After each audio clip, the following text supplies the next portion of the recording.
It's time to sit back and check out the RCWR Show with Lee Sanders.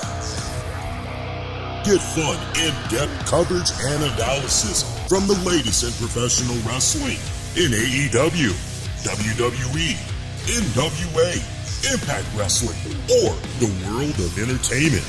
From big TV shows to your favorite sports like the NBA or NFL. All things music, movies, and beyond, while trying to make sense of this crazy world we live in.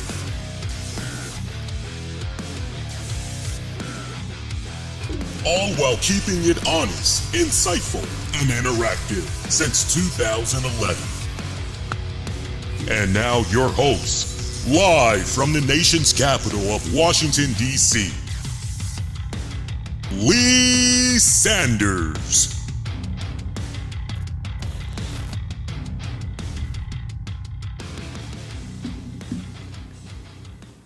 Hey, what's going on? Covering the latest in wrestling, entertainment, and beyond since 2011.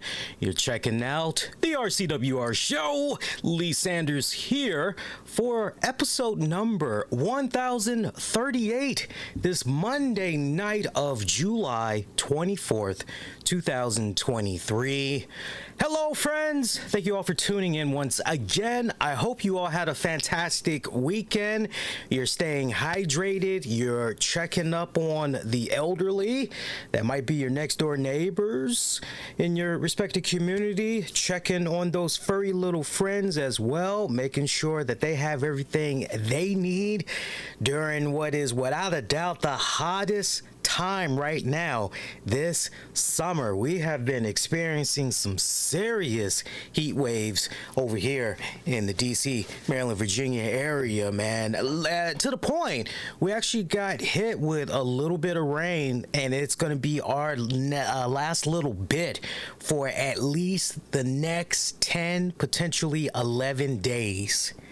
So, yeah, we needed it. We went through a period where we were getting rain all throughout for consecutive days, but now we went through the last little bit, I would say within the past 36, almost 48 hours, and that's going to be it for us for the next 48 hours. We've got on, I believe, Wednesday or Thursday, the heat index is going to be as high as 103.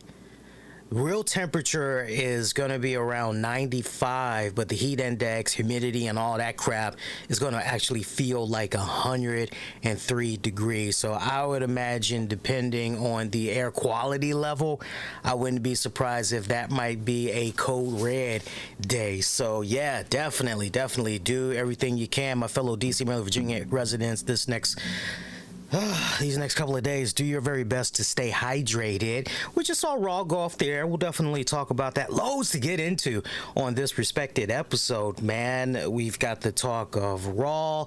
We've got Cody, who's been doing a couple of interviews here and there leading up to the Peacock premiere of his American Nightmare story. I am eagerly anticipating that, looking forward to that. I'm honestly, no bull, not only am I looking forward to reviewing it, but just overall talking about it here with you guys and everything. So I might do a standalone review joint for that as soon as it becomes available. I know they said it's supposed to be premiering after Monday Night Raw goes off the air, but Peacock has been notorious from time to time to release something hours ahead of schedule. So very, very curious to see how that's going to be happening. But if it is going to be a case where they're going to be dropping it as soon as Raw is off the air, I will definitely hold back on the show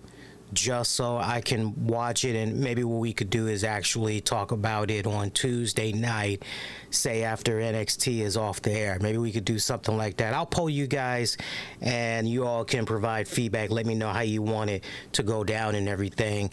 But yeah, it's just, honestly, fun, relaxing weekend. Did some working for all my jobs, including my side hustles and everything. trying to get ready for next batch of semester classes coming up in a couple of weeks. I'm trying to make sure I have all my textbooks ready to go and everything. And I gotta tell you, between all of that, it was crazy hearing about some of the stuff that was going on with some of my fellow brothers and sisters in the podcasting world, associates in the podcasting world. I'm definitely looking at you and thinking about you guys over there with the Jim Cornette experience. The crazy shit that went down with those guys between Cornette and Brian Last. There's no falling out between those guys, but just what went down with them and this Cast Media company that they have been dealing with for the past couple of months. I'll talk a lot more about it later on, but because I have my own war stories to share, not from that company, luckily, because it didn't get to that point, but I do have my own war stories I can share with you all, kind of similar to what they had been dealing with, the weasel of a knucklehead over there at Cast Media. So we'll get into all of that much later on during the show and everything. Fun time to be a Washingtonian over here, because it is now official. We are done with Dan Snyder as the owner of the Washington Commanders, formerly known as the Washington Redskins. He is gone. The owners, they had approved the sale. It's all official now. We now got ourselves a new sheriff in town. And I got to tell you guys, I love the way that this new guy has come in. And he really feels like, just with some of the things that he has done for the fans of DC already, you're just going, because first impressions mean everything, right? And normally when you are given a negative impression on something or someone that very first time, right? That's why they call it first impressions. It's very hard to walk back from that. It's very hard to, well, I'll give them another opportunity. I'll go on ahead and, but with new Commanders owner Josh Harris coming in here, one of the first things that he did, he called into a local sports radio show. And he ended up, because the sports radio show, they were on location at a DC bar. I don't know if it was maybe something in Georgetown or if they actually went across to Old Town, Alexandria, Virginia. But they were doing a on location episode, and Josh Harris had called in, and he actually bought a round for everybody at that bar, including for the sports jockeys. You're going, wow, Dan Snyder did not do that after he took ownership of, then at the time, the Redskins. He didn't do that. So he's been, this new guy, Josh Harris, everything I've been reading up on him and everything, seems like a really cool dude, but the proof is in the pudding. But I tell you what, he's got the right team that's behind him.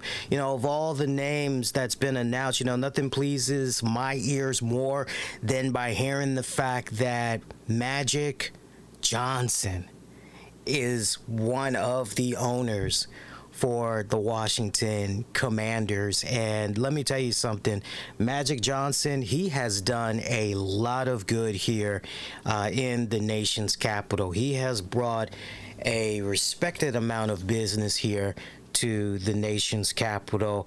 I mean, my God, take your pick as far as what all the man has done here in DC. He's got many developments. And, it's interesting when I think about this too, because I didn't realize just how many ventures that Magic Johnson has done out here in DC. And it wasn't until I was watching the news a couple of nights ago, after the ink was, barely fresh. It didn't even make it 24 hours, now that I'm thinking about it. And we got to see a little mini portfolio of all the things that Magic Johnson has done so far since he's been associated here in DC. Of course, he brought the Magic Johnson theaters out here. He brought those out here. There's a whole bunch of other stuff. I won't bore you guys with it, but he's, to my point, he's very familiar out here with the nation's capital and everything. He's done a lot of business out here in the nation's capital. So, and with that, he has definitely done his part in helping create new jobs in areas. Let me tell you something. I remember a long time ago when the Magic Johnson Theater was first announced over there in Maryland. I think it was maybe and shout out to my fellow residents, y'all can better school me. I think it was over in the, Landover area. I think it's kind of around that. I remember when that was first announced and how basically that was gonna kind of coincide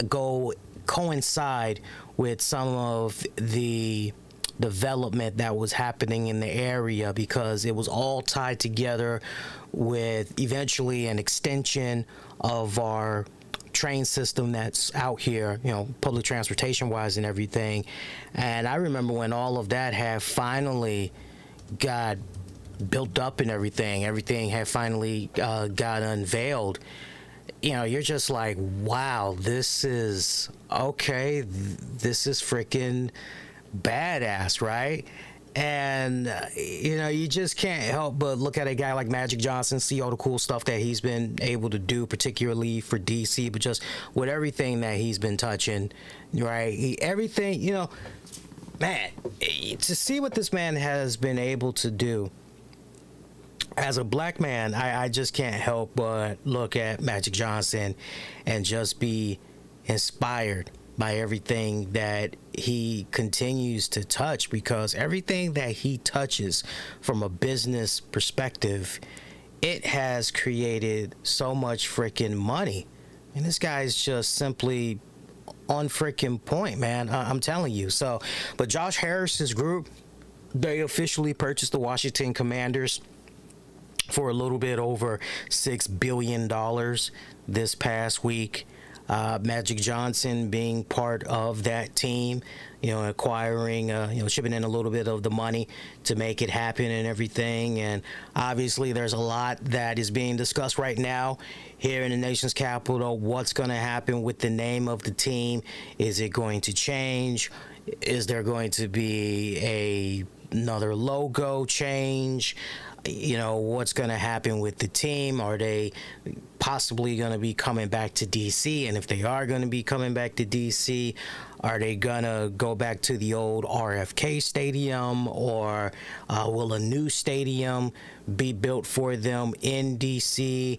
Yeah, it's just, there's a whole lot of stuff that's up in the air. And look, we've got not that far to go for week one of NFL. You're already seeing the commercials for it. They're literally doing training camp this week, I believe, as we speak, where August is pretty much going to be about, getting ready for preseason action and everything. So, but Johnson, long time business connections here in the nation's capital.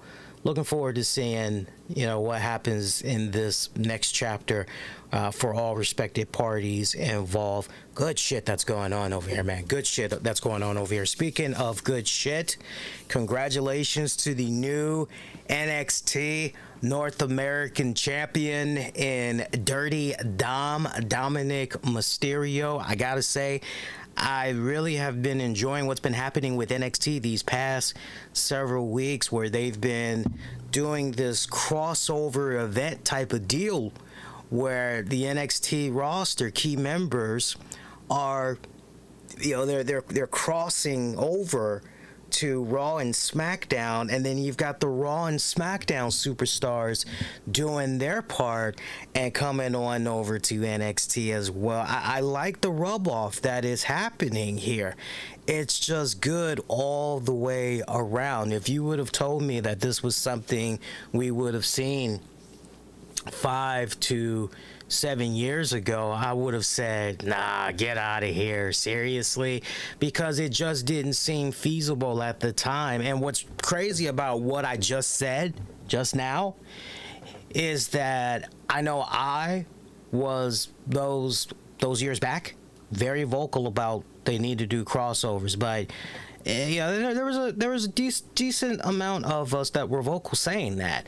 A little small circle of us that were saying that, but overwhelmingly, the majority of fans thought, you know what, this is something that's honestly, yeah, it's a nice idea, but no, it's not going to happen. Vince and crew are just going to always figure out a way to mess it up and everything. But to see how everything, as far as continuity goes, how they've been able to make everything make sense and all that, I have been enjoying it sincerely. And even though I haven't been checking out what's been happening with the NXT product on a weekly basis, the fact that I've been able to hear certain developments that's been going down. I mean, hell, we've gotten to a point now where even the current NXT Women's Champion there, and Tiffany Stratton, even she is now in a position where we've seen her make little cameo appearances on the flagship shows and everything. So I love what's been going on here. It's been honestly a long time coming. We had ourselves for this week's Monday Night Raw a Dirty Dom celebration. Dirty Dominik Mysterio celebration now that he's the new North American champion. Didn't last that long as Sami Zayn and Kevin Owens came out. Little bit of unfinished business that they had going on there, and as we've seen the past couple of weeks, Judgment Day, Sami Zayn, Kevin Owens, they've pretty much been circling each other and everything. So, you know, it made all the sense in the world to see these guys interrupt this celebration. Talk about nuclear freaking heat. I'm loving it from Dominik. Guy's music comes on, he hasn't even uttered a word yet, and he's getting booed out of the arena. Where were they tonight? I believe they were out there in Tampa. So great. And Cody had touted on social media leading up to this episode of Raw that it was the most in attendance that they've had for a just a regular televised show.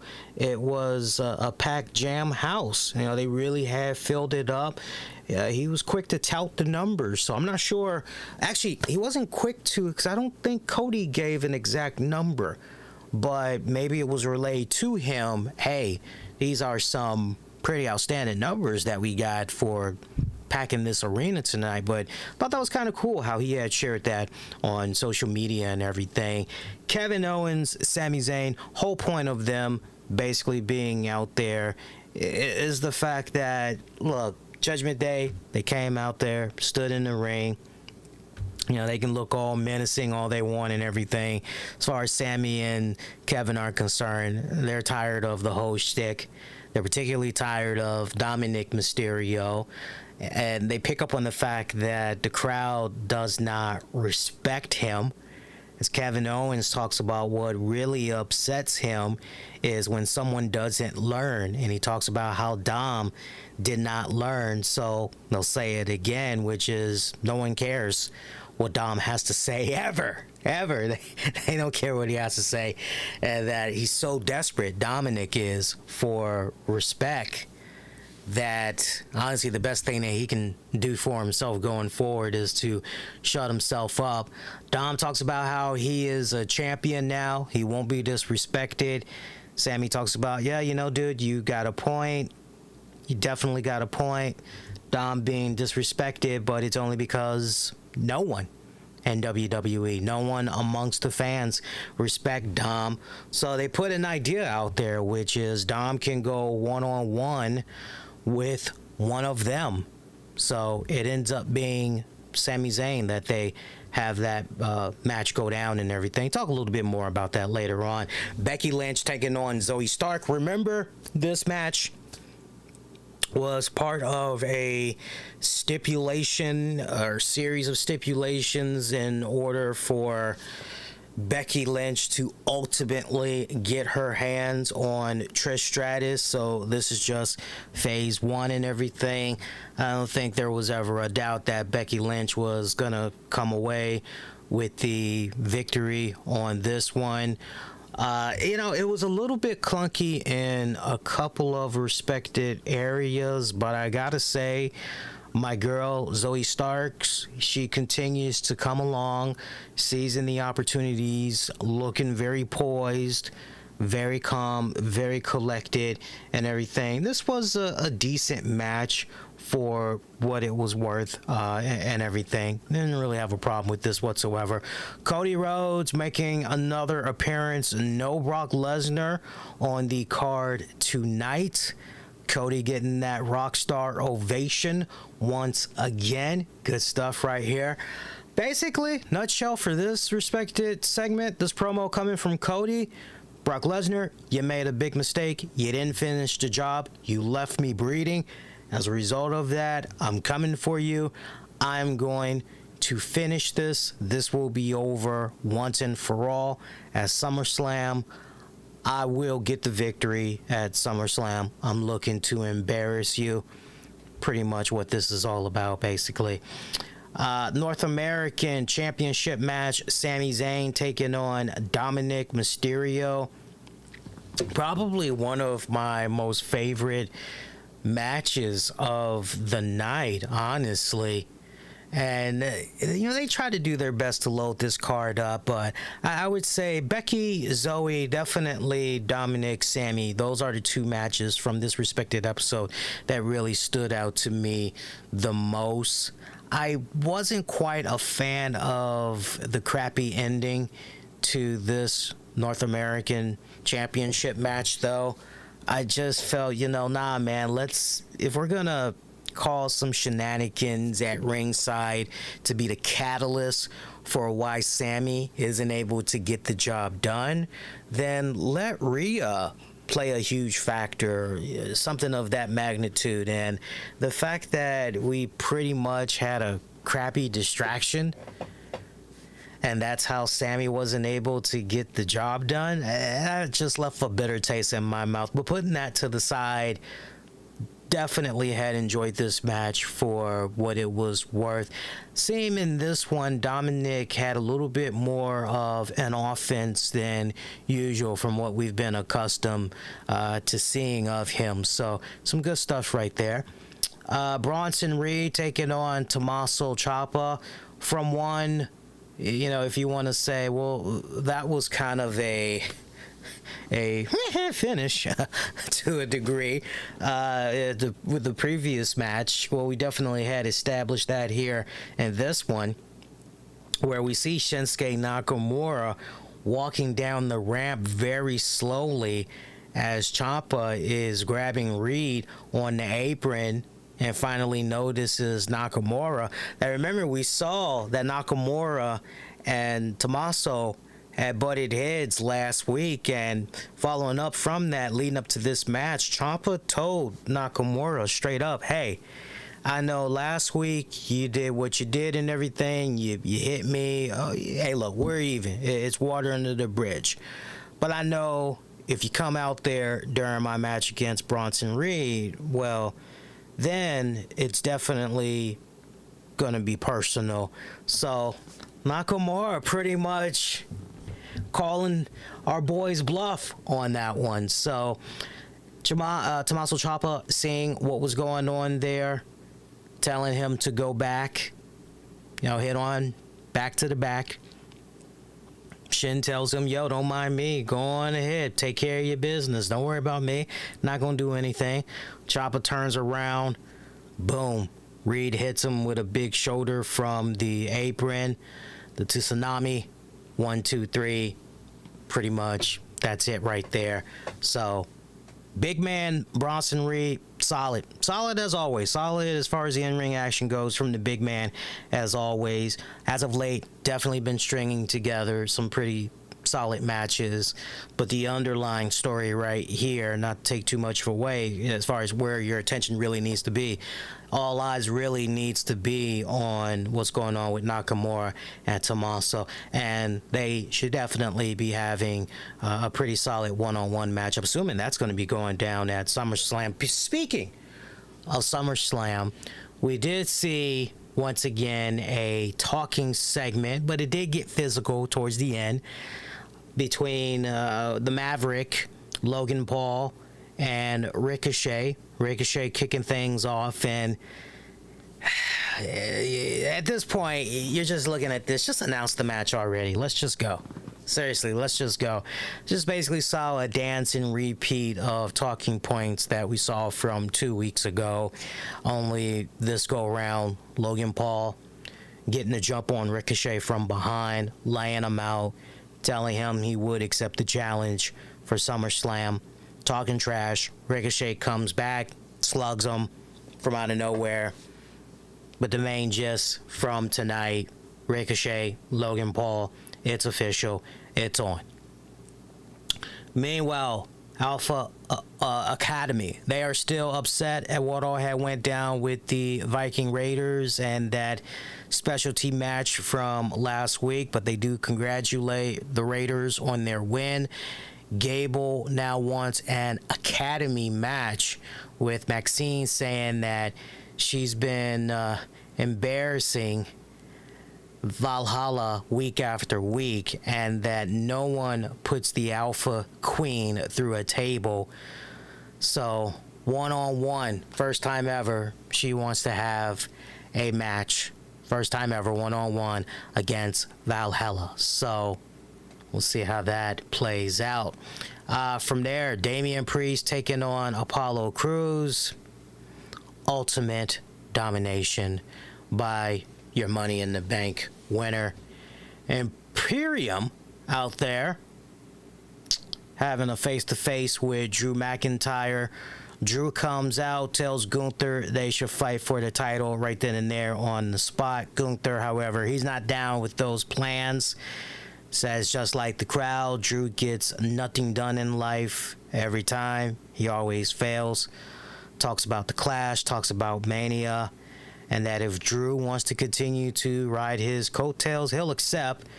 Only he wants to humiliate McIntyre on the biggest stage that there is, which is at SummerSlam.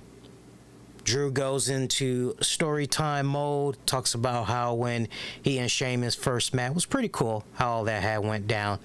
They go face to face, does Drew and Gunther, when Ludwig Kaiser intervenes in there, telling Drew how dare he speak to Gunther the way that he does. Drew tells Kaiser he likes him, talks about how he's more charismatic than Gunther, to the point maybe Ludwig should be the leader. Kaiser says he is not just going to stand there and let Drew disrespect Imperium. Drew wants to fight them right then and there. Kaiser not backing down, so that sets up Kaiser taking on Drew McIntyre. Kaiser coming in with a couple of right hands, nice uppercut, enziguri to the head. Boom, out of nowhere, Claymore, Drew McIntyre picking up the win that way. Post-match, Gunther runs into the ring soon as the bell sounds, connects with a German, then attacks Drew while Vinci holds him down. Riddle comes in there, tries to even up the odds. Not enough, however, as Gunther takes care of him as well. We see Drew kind of get back on the rebound a little bit, ends up holding the IC title up high over Gunther. So that pretty much was it. We did see a brief cameo from Ronda Rousey, who's pouting around backstage and everything. She's asked about Shayna's challenge. Ronda says she doesn't give a damn, or rather Ronda says she doesn't get in a fight because anytime she's in a fight, it's the fight. Whatever. Kind of responding to some trash talking that went down with Shayna Baszler earlier in the night. I am feeling as though there's something else I'm forgetting that happened on Raw tonight. Maybe you guys will remind me, but we did have a contract signing between Seth Rollins and Finn Balor. Look, it went down the way I thought it was going to go down, but I gotta say, what the hell was up with the ending? So we have Judgment Day. They end up coming out there. They beat the holy crap out of Seth frickin' Rollins. And this was so funny because as soon as myself and everybody in the Soup Discord are checking this out, we all literally said at the same time, okay, so surely there's going to be a cash in. I mean, it makes all the sense in the world. We're going to beat this guy down, and surely Damian Priest is going to tease cashing in the briefcase, but for some respected reason, he's going to get told, no, don't do it. Maybe we're going to continue to see the friction there that was building up over these past several weeks between Balor and Priest. Surely we're going to see that. And we end the show with Judgment Day doing a damn pose down, and it abruptly ends right at the 0-100 mark so that we can check out an episode of Temptation Island. Never gonna tempt me. Whatever. I gotta say, that was some of the lamest, laziest ass way to end a program. There should have been another tease. I would have loved to see Damian Priest stand over the corpse of Seth Rollins, and he's holding up that Money in the Bank briefcase. He looks at it, he looks down at Rollins, looks back at the briefcase, looks down again, and then we could see Finn Balor looking at Priest, looking at the briefcase, looking at Rollins. Dom and Rhea once again, hey, no, this ain't the time or the place. Remember, this is Balor. Yeah, just bring that in. That's all you got to do. It would have been nice to see just that little bit of a touch. You didn't have to have anybody else come out there, run some type of interference or whatever. Just let that drama sell in itself right there. Wasn't a fan of that whatsoever. Was not a fan of that whatsoever, because from how we've been conditioned, whoever has that Money in the Bank briefcase, anytime, anywhere, any place, it's going down. It could potentially go down. So the fact that we've got big man Priest out there holding up that Money in the Bank briefcase after everything that's transpired,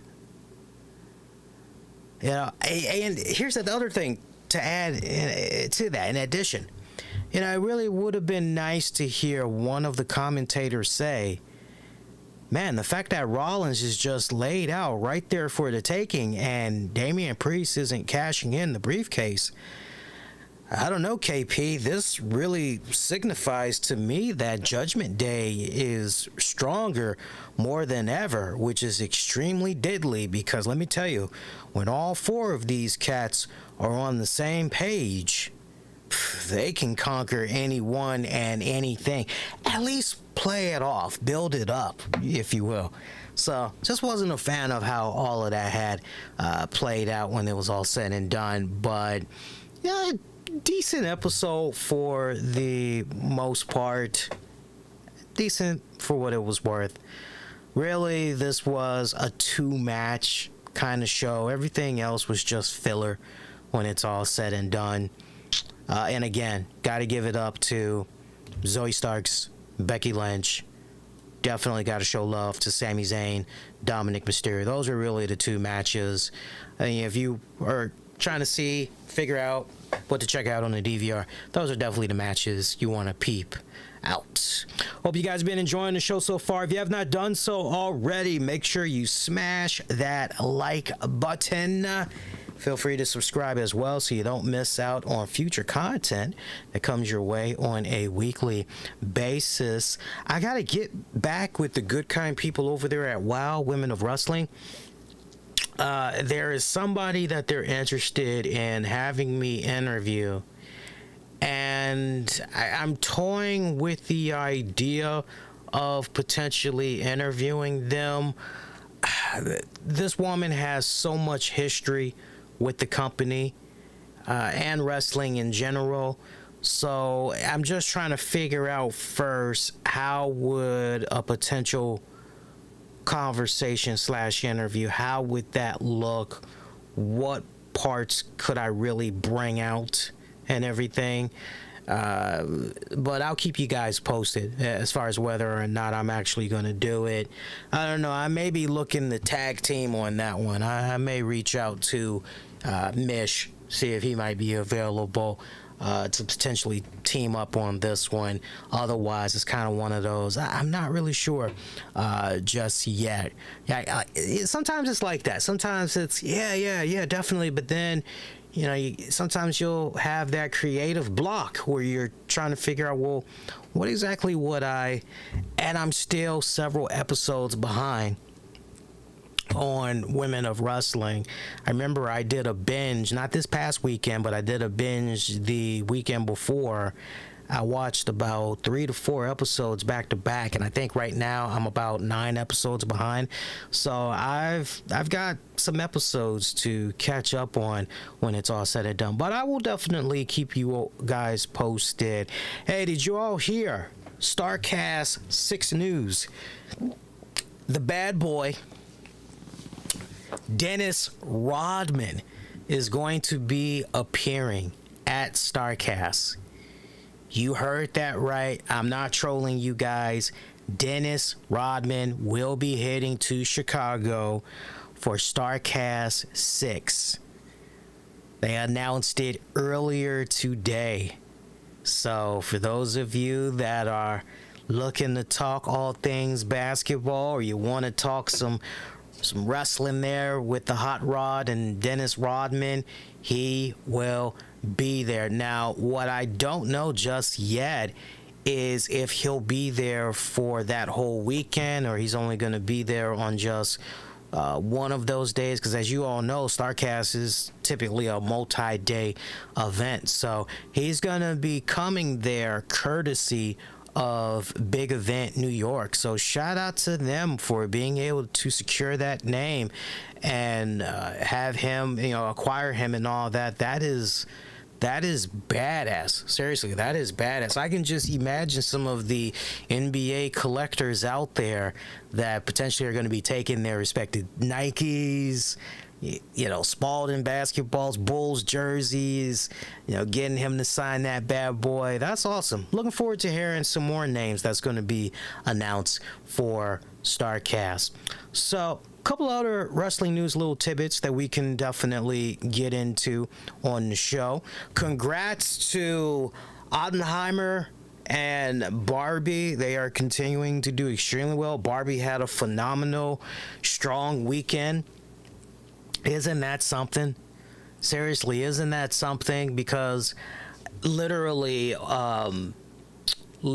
days ago, my niece, she had came over for a visit, and it was really cool because I asked her, hey, you ever watched AEW? And she goes, no, I've never watched AEW before. I just watched WWE. I'm like, really? It's like, you've never seen AEW at all, not even at a glance? And she's like, no. I'm like, wow. I'm like, well, you picked a good time to come on over. So, we're kicking back in the living room and we're watching Dynamite and everything. This is the blood and guts joint and everything. And all throughout the night, I just couldn't help but shake my head because there was a lot of hokey dokey, what the hell is this crap that's going on, including the dance segment. The now infamous, and I don't mean infamous in a good way, but the now infamous dancing segment. And my niece was just nodding her head and she's going, what? And I told her, I said, please forgive me. I felt I had to apologize, right? Like, and I told her, I said, please forgive me. You got to forgive them too, because normally it's not like this. It's not hokey dokey. It's not full of this bad comedic. Normally it's pretty solid, as far as the in-ring wrestling goes, the story arcs and all that. And I told her how MJF and Cole, I gave her the whole rundown about their respected story arc, but that, yeah, it's been a bit comedic, but not to the level of what they were doing with that whole dancing segment and everything. and she saw the blood and guts joint that was coming up, and I told her, I said, look, if this gets a little bit too squeamish for you, you need me to change the channel, just let me know and I'll gladly change the channel for you. It's no problem whatsoever. And she's 14, so it's like I don't know the parameters as far as how her parents have set her up as far as what she should be watching. What obviously, if she's allowed to watch WWE programming, then to a degree she should be okay with AEW, right? Especially now that they've done this big old list of changes of what the talents can and can't do unless they get clearance or whatever, and everything. So we go to the blood and guts match. Of all the matches that was on for that respected Dynamite, she enjoyed that one. She actually thought that was a really cool match in her own words. She thought it was a cool match and everything. Big fan. She's a big fan of Willow. She loved the work of Willow Nightingale from the little bit that she had saw. Didn't Sky Blue wrestle? I'm trying to think if Sky Blue had wrestled on that. Or was it Taya Valkyrie? Somebody else had wrestled. And I remember my niece going, hey, she's pretty cool. Because apparently she's a big Alexa Bliss fan. So I never knew that. So now I'm trying to see if I can find for her a autographed Alexa Bliss 8x10. Get it framed. I think that would put a nice big smile on her face and everything. But yeah, that was just, it was nice kicking back for once, and just because I didn't do a show that night, because basically family was over, and it was like, well, I don't want to be rude to guests and go do a show, and then I didn't want to do that. I didn't feel like doing that, so I was like, I'll take Wednesday night off and everything. But it was nice to kick back and just experience wrestling through the eyes of someone else of a respected promotion in which they never saw that promotion before. They never watched any of their contents. It was nice just picking their brain on what they felt was working, what wasn't working, and all of that good stuff. It was nice. Did see some of the stuff that had went down with AEW Collision from over the weekend. I was looking forward, by the way, to hooking up and making a appearance over on Wrestling Soup, because I had assumed that there was going to be some type of an AEW Collision roundtable discussion, but I kind of figured my boy Mish, and shout out to him, that he was a little bit burned out, and so he wanted to use the opportunity where Joey is away for his honeymoon. Shout out to Joe. Shout out to the lovely new bride. They were sharing some of the pics of what's been happening with them so far, and it's pretty badass. They actually went to Las Vegas, so I'm actually gearing up for Las Vegas next year. It turns out, because my wife and I, we've been talking about it a lot the past couple of months, and we're actually going to go to Las Vegas. We're going to make it be a double date trip / vacation. We're going to be doing it with our best friends, and that should be fun. That should be loads of fun. I'm looking forward to that. So I remember passing through Las Vegas a long time ago when I was a kid, and just oohing and eyeing at a lot of the stuff that I had saw. So this go round, I'm looking forward to going back, and I've already picked the brains of some people as far as, tell me about some really cool places that's out there to go eat and, sightseeing, and so I'm looking forward to that. That's going to be loads of fun. But shout out to Joey and Emily. I'm bad with names. Hopefully I'm remembering his new bride's name right. I believe Emily. But if I am wrong, please forgive me. I have caused great dishonor honor. Remember when I was mentioning Magic Johnson earlier, by the way? Just as far as the business history that Magic Johnson has out here in DC, he has been responsible for opening up a ton of Starbucks franchises here in the DC metropolitan area. Of course, the Magic Johnson Theaters. He is a Washington Hilton owner, and he has the Sodexo Magic headquarters. I might be mispronouncing that name, but a lot of history. To my whole point, it's got a lot of connections out here in DC when it's all said and done. By the way, we've just seen from over the weekend the season 1 finale of The Walking Dead, Dead City. And, look, I gotta be honest with you guys. I thought for sure that Dead City was gonna end in such a way where Maggie coughs up Negan. Basically, look, it's time to pay that debt. I thought for sure Negan was going to get killed off here, but it looks as though that's not going to be the case, and that there's bigger plans that's on the horizon here. I'm very surprised that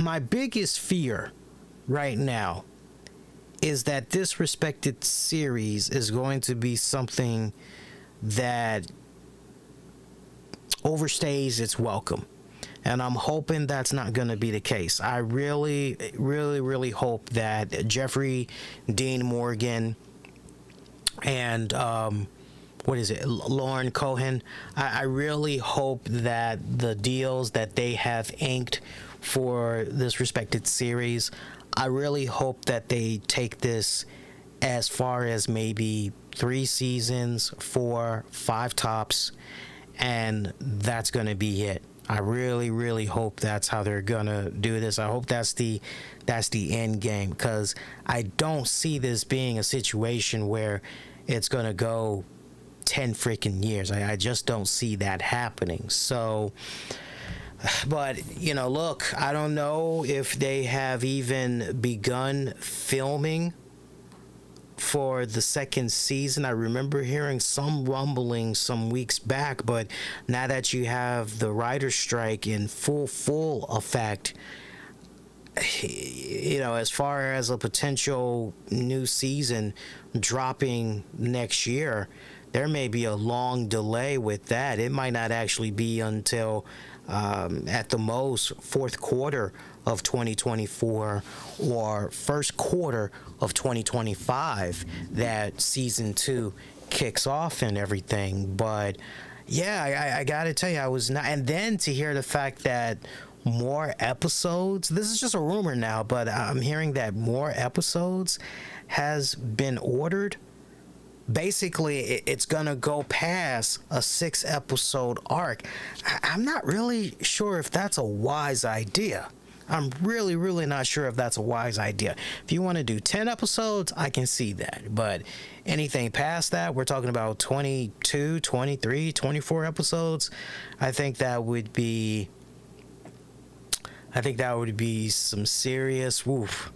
We finally saw the extended trailer. It was more of an in-depth look on the new Walking Dead series, Daryl Dixon. I gotta say, everything that's coming down the line, that first impressions, that looks the weakest. I'm more interested in season 2 already, now that we know that our girl is going to be coming back. I mean, the pictures have already been leaked. Carol, now that we know she's going to be involved in season 2, I'm more interested in that than the first season. I love Norman Reedus, big fan of his work. I'll give it a shot. I'll check out the first couple episodes, but it just kind of feels like one of those type of deals where I'm probably not going to be heavily invested into it as that. So don't forget, we got the season finale of Secret Invasion with Samuel L. Jackson. That's going to be dropping on Disney Plus Wednesday. Can't wait to see how that all wraps up. I have the strongest feeling that Maria Hill is still alive. I don't think at the very end of the last episode, Nick Fury was talking to Gravis. I don't think he was talking to him. I think he was actually talking to Maria Hill. So we'll see what happens with that. You know, some really great acting here and there. I've particularly been very fond of when Don Cheadle and Samuel have had their respected scenes together, especially for Cheadle, because Cheadle is such a very emotional driven actor, and you know, him being able to chomp at the bit, some really great lines and everything. He's had some good moments during the 6-episode arc. But, you know, besides some really cool, powerful scenes, it's really been flat on so many levels. But let's see what happens with this season finale, because when it's all said and done, the one thing that we got to remember, we see Nick Fury being shown all over the place in that upcoming Marvel's movie. So we know he doesn't die. That's my whole point. We know he does not die. But how exactly, yeah, I really, really hope that with the season finale of Secret Invasions, it strongly sets up and addresses what we can expect from the Marvels, definitively tells us what happened to Rhodey so that it properly sets up the Armored Wars series. That's really it. That's really all I want to definitively, you know, and also Maria Hill. Is she actually dead? Because in the comics, as we all know, Maria Hill, I mean, she has like continued to go on and on and on and everything, not to put too much out there. So those are going to be the main things I'm going to be looking for with the Secret Invasion finale coming up. Hey, let's talk a little bit about what all had went down there. It was some recent audio that Jim Cornette and Brian Last had released. It's a clip by itself that's on YouTube that I would highly encourage you guys to go out of your way and check out. And you know, from time to time, I find myself enjoying many clips on their YouTube channel. Very seldom I check out an entire show, you know, from beginning to end. Very seldom I do it. I usually just check out everything on their respected YouTube channel. I'm subscribed and everything. I check out the any and all clips that they put out throughout the week and everything, and you know, get into the habit of commenting here and there. You know, there's some really, really banging stuff. I'll comment and everything. But I had put out a tweet for that hour-plus clip that they shared over the weekend in regards to their experience with Cast Media. And it's picked up a lot of love. I know Jim and Brian, they personally had liked it, you know, what I had said, and I wasn't looking for them to like, retweet or anything. I just legit was sharing thoughts. You know, as somebody that has been involved in the podcasting game now for over 11 years, I'll be coming up on year 12 this November. You know, I've seen a lot. I've practically been through it all, so I definitely know what audible to call when given a particular playbook. And I had said all aspiring and veteran podcasters need to make sure to listen to this clip from Jim Cornette and Brian Last on the dark side of bad podcast media companies.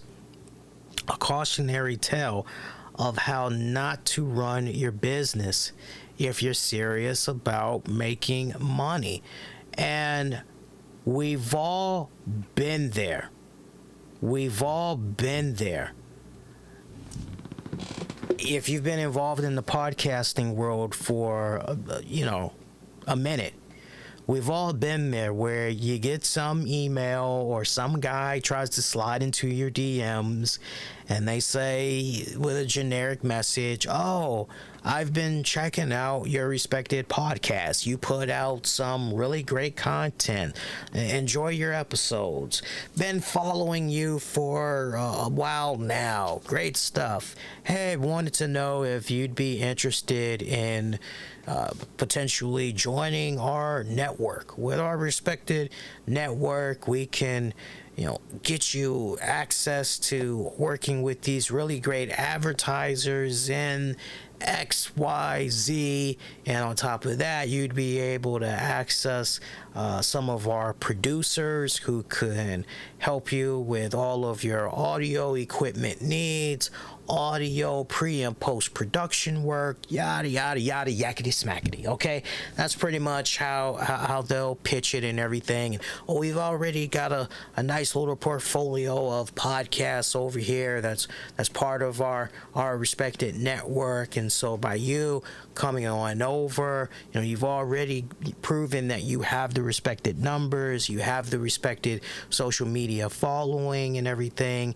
You would definitely help boost our network a bit, because we could essentially tap into your numbers and use it to boost / hype up our network even more. It's a win-win situation, because you definitely would be able to expand on your listenership, potentially be able to also get in business with new advertisers, so new revenue opportunities. Like, all that sounds good. All that sounds good when you hear that. And when you are first beginning your podcasting career,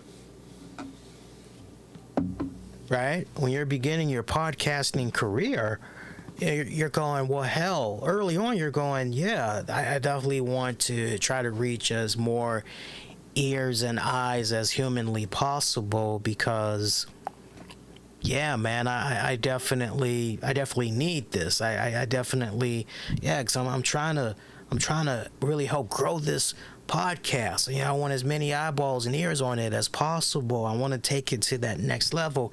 Yeah, this sounds freaking great. Okay, and like I said, I've been there. I've done that. I think it was probably in year 3, possibly 4.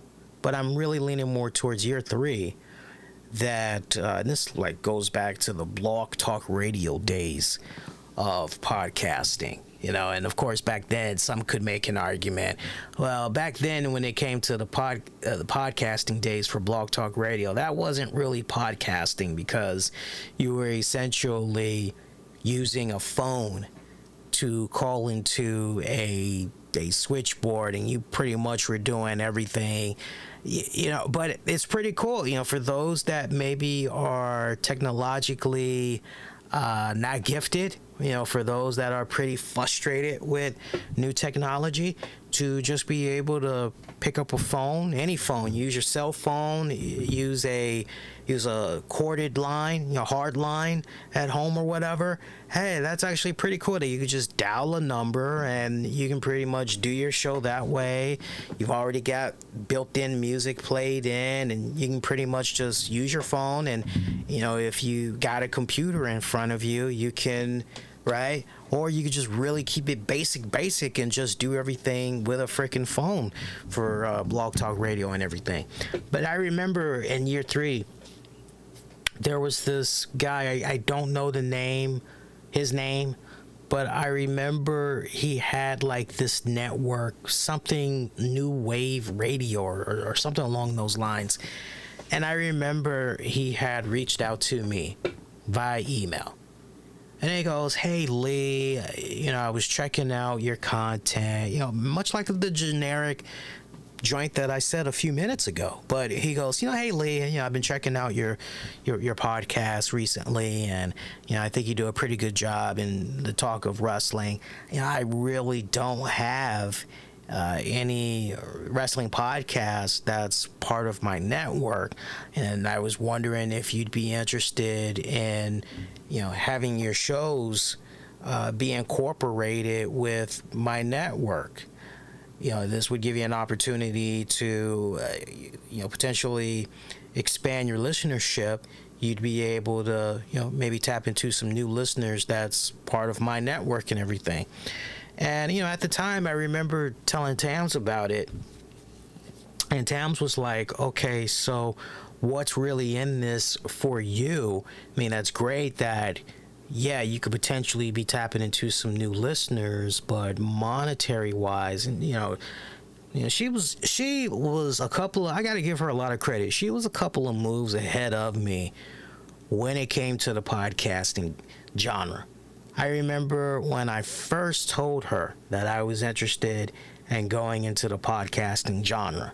She said to me, and she'll tell you, next time we do an episode of Wrestling with the Topics, I'll have her tell you.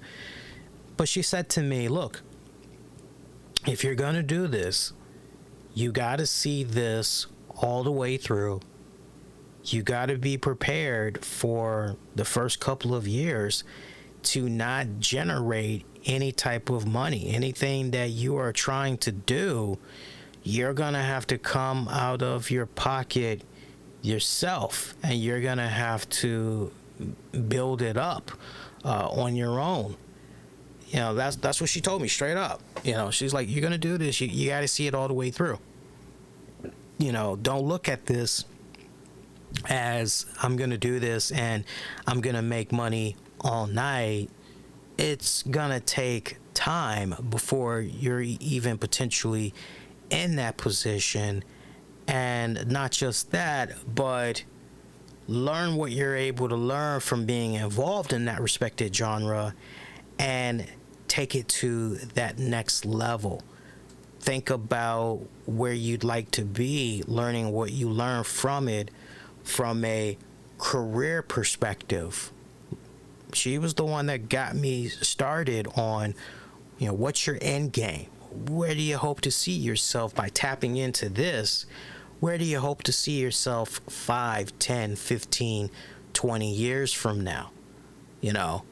So I got to give her a lot of credit for that. But back then, when I told her about this whole new wave radio thing, okay, yeah, but monetary-wise, what are you getting from this? And I told her straight up, I said, well, doesn't look like anything. She's like, okay, well, confirm that, find out what's going on. How's, because there's always some type of money involved. Find out what's going on here, because when it's all said and done, this guy is basically going to be profiting off of your work. So this isn't just a kind gesture that this man is doing. He's getting something out of it as well, and it's definitely from a monetary standpoint that he's getting something. So find out what exactly is going on, and go from there. So I hit the guy back and I said, look, this is great what you're trying to do and everything, but monetary wise, what are we talking about? How's the revenue share looking here? And he told me straight up, he said, well, I got to be honest, this is a startup company, so any little bit of money that is coming in, I basically need that to be able to pay for the bandwidth, because basically the way that this new wave radio was operating at the time, it was a 24/7 internet radio station that this guy had built up. And you would go to the site, and kind of like a TV guide, DVR, what's coming on next type of deal, you'd be able to see on that day during that block of time, what's getting ready to come on and everything. And that's how he had the podcast scheduled and everything. So, he's like, yeah, the money for the site, the bandwidth, so, I mean, really, it's a case right here where I'm really not even bringing in anything where I could even make a profit, I have nothing to split. So it was kind of like, so I still went on ahead. I said, well, you know what, let's try this out. And I told him, I said, let's try this out for about a month or two or three, and because he's like, look, you'll get monthly reports. You'll be able to see. Actually, no, it was weekly reports. It was weekly reports of how the show was doing as it was part of his network and everything. And so be able to see that. And I told him, say, let's try this out for about 2, maybe 3 months. And, we'll go from there, right? Didn't sign any contract, anything like that. That was just the smart side of me kicking in, which was, I ain't signing no paperwork, okay? So, I watched this guy's personality change in the span of weeks after, because what seemed like a pretty cool, lighthearted, kind of funny guy, seemed like he was trying to do his best to be as transparent as possible. And I believe in being upfront and transparent, because then it's okay. Now I know what I'm getting myself into. Got nobody to blame but myself, right? One of those type of deals. But then the next thing I know, the more and more that I'm paying attention to this guy's posts on social media, this guy is talking about how, he just bought this, he just bought that. Oh, some of the best numbers are coming in for New Wave Radio, and, they're number one, and everybody else is shit, and all this other crap. And then he started saying deflammatory things on social media where, man, if you are part of the LGBTQ plus community, or you are an advocate, or you support them, or you are part of that community, you would definitely be offended. And there was like a lot of stuff that he was starting to say openly on social media, and I just couldn't help but shake my head and go, I don't agree with these views. I don't agree with these principles.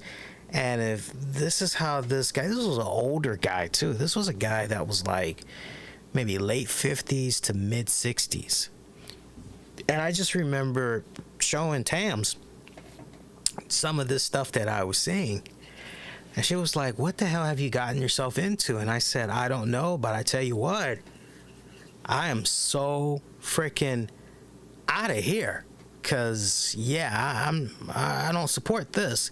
And I remember I emailed him. I told him, look, seeing some of the stuff that you've been posting on social media, and he tried to backtrack a little bit and everything. And I said, nah, man. I was like, no, not having that. Like, you obviously are saying one thing to those that you're trying to recruit, and you're operating a completely different way once you've acquired them and all that. Like, no. It's like, plus, you're not sharing any part of the revenue, and you're doing all this boosting on social media and everything. Yeah, no, not having any of that whatsoever. And that was the end of it right there. That was the end of my experience with them right then and there. I know Jim and Brian had talked at great length about Podcast One. Believe it or not, in its early days, before they had every popular pro wrestler that you could think of back in the day work with them. I'm looking at the Jim Rosses, the Stone Cold Steve Austins, the Chris Jerichos, and so forth. I remember there was a time where when they were starting off very early, Podcast One had actually reached out to me, and they were trying to have me put the show on their network. They were trying to see if I'd be interested in hooking up with them. And I just remember shooting them down saying, no, it's okay. I'm good. Thanks, but no thanks. And, I guess that had stung them quite a bit, because I remember a couple of years later, before all the controversy had went down, I remember a couple of years later after I saw, wow, they got Jim Ross over there, they got Stone Cold, they got this person. I said, well, let me circle back. Let me see if they, and I guess they had remembered when I had rejected them, but how everything just kind of came back full circle, because you saw how Podcast One was involved, and we talked about it right here on the show when it all went down in real time, how Podcast One was, they were boosting the hell out of their numbers. They were falsely boosting the numbers, padding them, okay, fluffing them up, exaggerating the hell out of them. So say for instance you had a podcast that maybe out of a full 30 days, maybe legit they were bringing in 1,300 downloads. Well, shit, Podcast One, they would do all kinds of bullshit and be like, yeah, this podcast had got 75,000 downloads. And this was all in the name of being able to bring on board potential advertisers and somehow keep the money all to themselves. This was their whole process. And hey, look what we're able to do for this respected podcast. Look at what we're able to do for this podcast right here. Stat wise and everything, you should be part of the team. And how all of that had ultimately blew up in their freaking face. And I remember in real time, because again, we talked about it here on the show when everything went down. I remember how so many wrestlers left and right, that's how bad it got. So many wrestlers left and right had left Podcast One. They were like, yeah, man, don't want to have anything else to do with, if y'all going to be rolling like this, yeah, fuck that. We out. Okay. So, yeah, there was a lot of stuff that was going on with Podcast One, and it was just kind of one of those, whenever I hear that someone has joined Podcast One, I cringe and I go, you better be on top of your money, make sure whatever you're supposed to be getting, you're freaking getting. Whatever they promise you, make sure you're getting it, and you're getting it on time, and all of that. And this guy from Cast Media sounds no different than a lot of those vultures that's out there that I have personally come across, and I've heard even worse stories. I definitely know Vince Russo to a certain degree can relate to this, because back when he was doing the whole Pyro and Ballyho little network thing back in the day, I remember how all of that had eventually blew up, and man, what was going on there. There are many prime examples of, and I can't stress it enough to fellow aspiring and veteran podcasters, there's no better feeling in the world than when you are your own respected boss, when you actually have control of your podcast feed, and or you're in a position where, okay, look, I'm doing business with this respected company over here and Spotify or Apple, or I'm doing business with these guys over here. You know that, if your numbers are strong enough to the point where, you got these guys from those respected companies that's coming to you and, hey, look, we want to have you ink a deal, and you know that everything is going to be up and up. But there's no better feeling in the world than when you are in control of your own content. You are in control of what advertisers you want to work with, you want to bring on board. There's no better feeling in the world. I remember when I had first began the whole podcasting journey, I remember how we had a whole bunch of companies back in the day, Omaha Steaks and Blue Chew and Amazon affiliate link, and we had all this crap that was going on, and just all the freaking podcasts were doing it back in the day. And I just remember saying to myself, man, this is like a bunch of dogs or wolves fighting for just one little tiny piece of a hot dog. and we all are supposed to, right? Like, everybody is trying to get a piece of the pie, and it's like, okay, gotta figure out a way to branch out from the pack and go get my own food that I can make for myself, that I don't have to share with anybody else, right? Because I'm doing all the legwork, I'm doing the recruiting and all of that, and ultimately that's what I did, tapping into Tam's expertise in public relations and marketing, combining that with what I was doing for over 10 years in market research. I said, okay, let's do this ourselves. And as a team, we did phenomenally well. We did phenomenally well in bringing in our own original advertisers, while at the same time being fully transparent with them about the show, what it's about, the numbers that we bring in. You got to be transparent. Transparency is definitely the key. Sadly, you got a lot of folks out there that will try to project themselves to be something or someone that they honestly are not. And once you are exposed in that type of fashion where you are fake, baby, it's really hard to repair that damage, because in some cases it's irreversible. It's irreversible. You can't come back from it.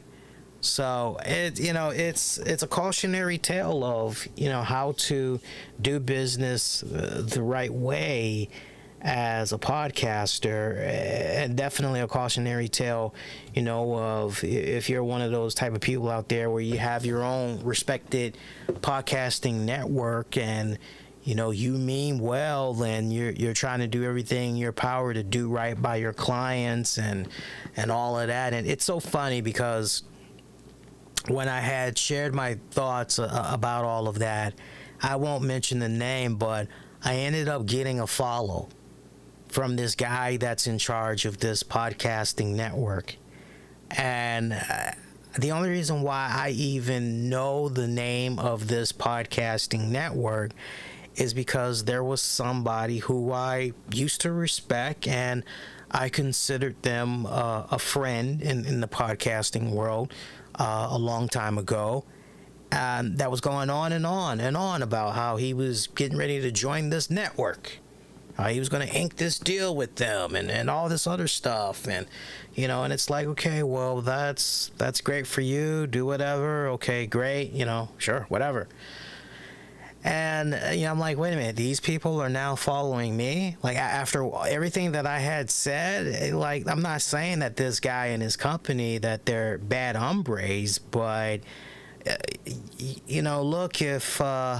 I'm not no Johnny come lately, It's like I'm not no teenager. I'm not no guy in his 20s. You're talking to a guy that's a few years away, still a decent amount, a few years away. What, like almost 7 years away from the big 5-0. Yeah, trying to hit me up, and that ain't happening.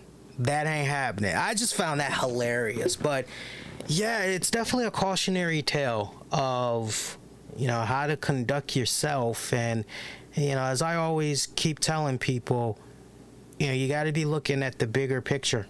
That's great that you're doing a podcast and all of that other stuff. But, at the same time, you also got to be looking at it from a business perspective. And, look, if you don't want to think about it from a business perspective, you just want to look at it as something that you can brag about to friends and all that, I mean, hey, knock yourself out. We'll see how far that gets you. Because you got people that operate like that. You got people that will pat themselves on the back. Man, I put out another great podcast. And it's like, yeah, but man, how many people are actually representing and checking it out? The people that you're interviewing, if any, what type of traction are you getting for that interview? Are you bending over backwards to get transcripts of that interview made out so that you can give it to whatever respected site that you know covers news like that? Like, what are you doing to go above and beyond to build some type of brand recognition? This is one of those interesting things. I mean, we could be here going down that rabbit hole all damn day, but it's because it's very, very multi-layered. So I definitely would encourage you guys, if you have not checked out at all what Jim and Brian were talking about from over the weekend, check out the clip that's on YouTube. It's definitely insightful, and feel free to share that with anybody else that you know that's involved in podcasting. And it's just, as I mentioned in my tweet, it's definitely a cautionary tale. It's definitely, it's something that does not get talked about a lot. That's the unfortunate thing. They come in all types of they come in all different forms, shapes, sizes. Even if it's not a podcasting network, it could be some YouTube channel where, I mean, everybody remembers when we used to have our clips up on the Epic Sports channel and tracks, and the horrific stories that came from that.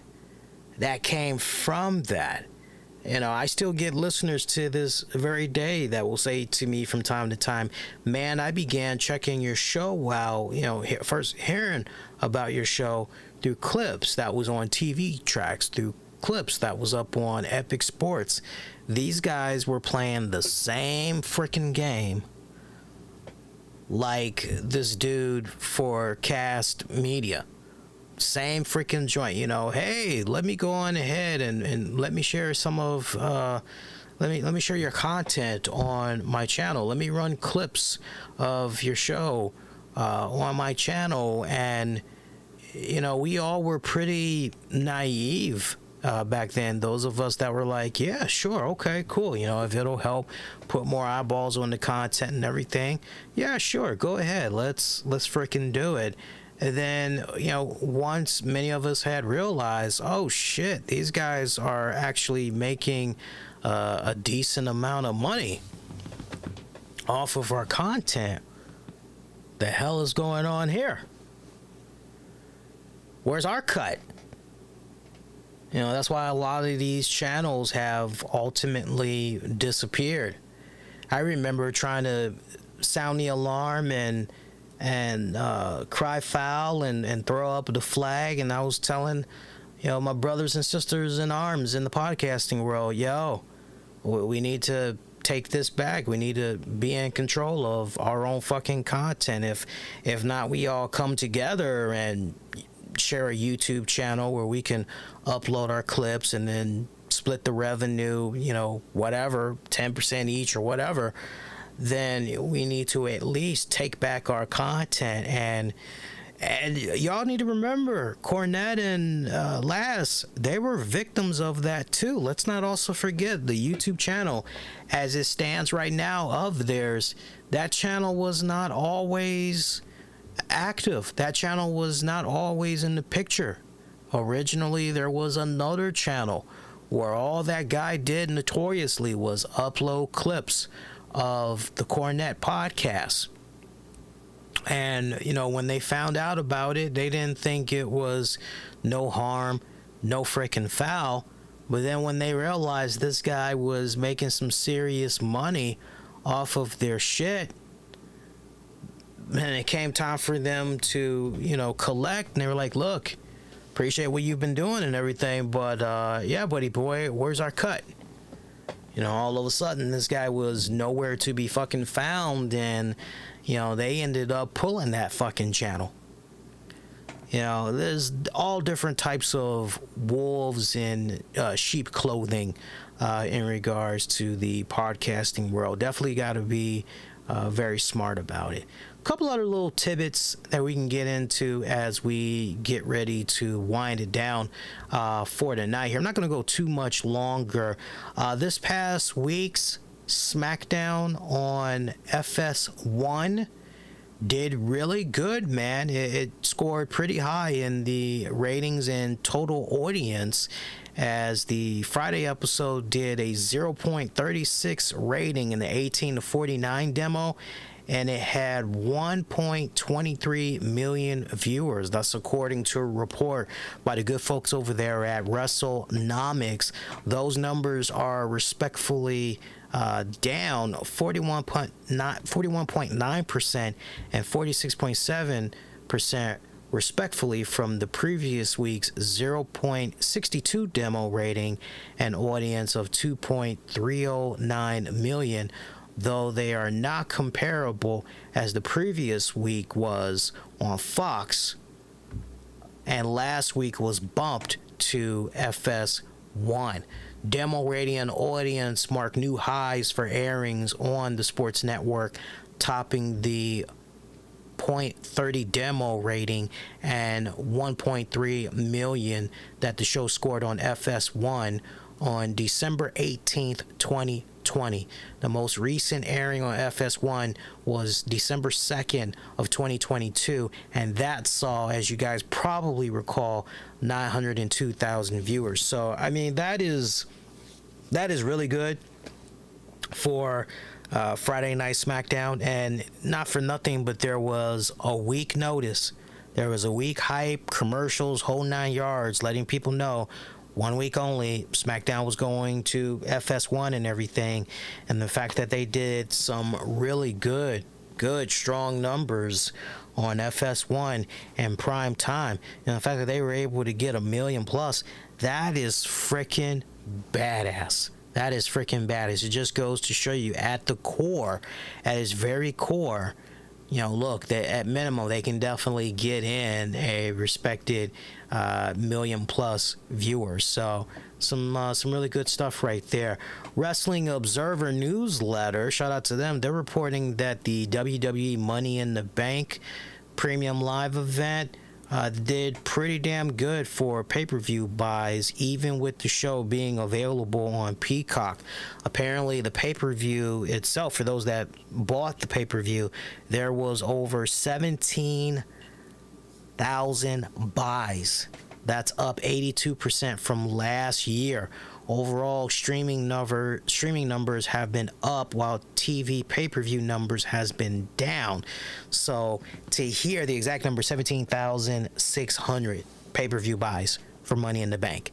So, I mean, you guys just stop and think about that. Whether you want to say, okay, let's go with the $59.99 plus tax model and just multiply it from there. I mean, that is some serious coin that they had made.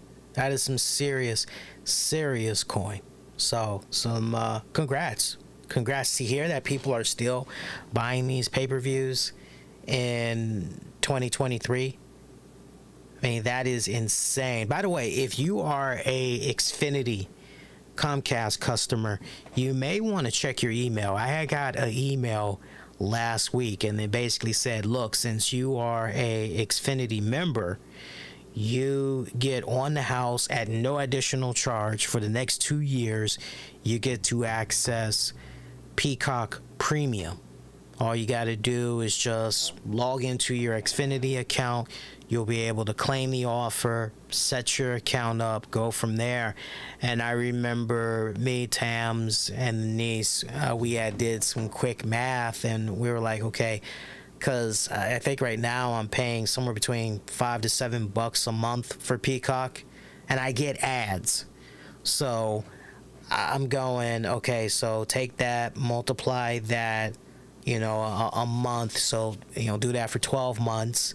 Okay, now take that in number, multiply that by 2, because we're talking about 12 months apiece, right? So 24 months. And it was one of those, wow, you'd be able to save all that money just by. So I'm definitely going to be taking advantage of it because I love a good deal. So for those of you, again, that are Xfinity customers, you may want to check your emails, see if that offer has been extended to you, and if it has, jump on it as quickly as possible. Cut your service off from, cut your current subscription, end it once you're able to confirm that you can get it for free. After you've got it start up, the new account for free, definitely go back, cancel the paying one so you don't keep getting charged, and you can do with that extra money as you please. See, other than that, we're almost at the 90-minute mark on this point. I tell you what, let's go ahead and let's stick a fork in it. Let's call it DONE done. I could easily get into a couple of more little tidbits, but it's mostly AEW stuff. We can honestly save it for the Wednesday show. Besides, there's a new advertiser. We were talking about advertisers earlier. There's a new advertiser that I got to put their ad together and all that in post-production, because I've got a deadline that I want to meet, because I actually wanted to hook them up. The other day, but there was no way that I could. So I actually want to get this episode out, do the voice read for them as quickly as possible so that I can be done doing the project here. So your next edition of the RCWR show is going to be going down Wednesday night, July 26, 2023. I'll be live at a couple of minutes after AEW Dynamite goes off the air. Keep your eyes peeled on the YouTube channel, the community poll. I'll be asking you guys, I'm trying to remember what that poll was in regards to. Well, my little buddy came in here. My furry little daughter just came in here. You want to make a cameo real quick? Here she is. She just had to come in here real quick. Her timing is actually, yes. Hi. Her timing is actually perfect, because the show is literally over, and she just came in here. Yeah, she has gotten nice and big. Look at this. Look how big she's gotten. Look at that. Look how big she's gotten. This girl has gotten so big. It's crazy, man. It's crazy. Hey, there you go. There's the mic. You said, no, I want down. Okay, cool. I'm trying to remember what the poll was for. Oh, I think I said something about Tuesday. Did I not? Something about Tuesday. I'm trying to think. Something about Tuesday. I'll play the show back, because I know I had mentioned it in the first 30 minutes of the show opener. Some type of poll I was thinking about putting up. I'll go back, but keep your eyes peeled for that poll. I'll have it up sometime Tuesday afternoon. Once you see it, let your voices be heard, all that good jazz. Also, Be Kind Rewind. Check out previous episodes you might have missed on demand and on the downloads wherever you get your podcast. Just search the RCWR show. Help us out a great ton. Leave those ratings and reviews as well. Support the YouTube channel. It really helps put more eyeballs on the content. Get at me on Twitter, Facebook. Use the keywords the RCWR show. As some of you guys know that got Twitter, apparently it's not the end of the world after all.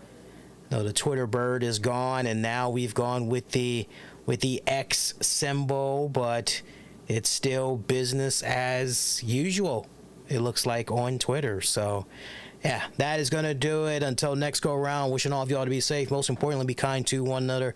See you guys next go around. Take care, y'all.